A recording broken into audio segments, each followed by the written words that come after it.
लय सूट घेतला बाई तुझ्या आजीनं मग काय सांगू मी तुला. आणि तुझ्या आजीची लय आईश होती नाही तर पण 4 बाया होत्या हाताखाली कामाला. आमचं लग्न झालं की त्या बायाला काढून टाकलं. आम्ही होतो ना ढोरावानी काम करायला.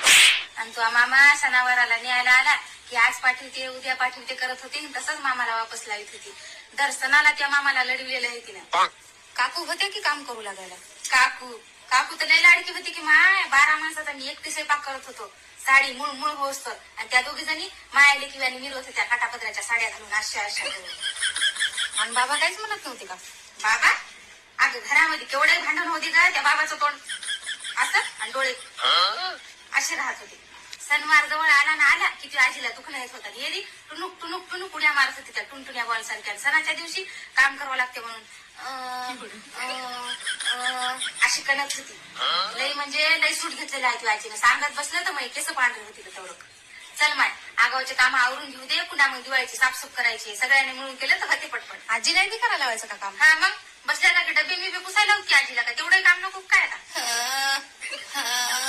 माय माय माय माय काय अंग खायला ग.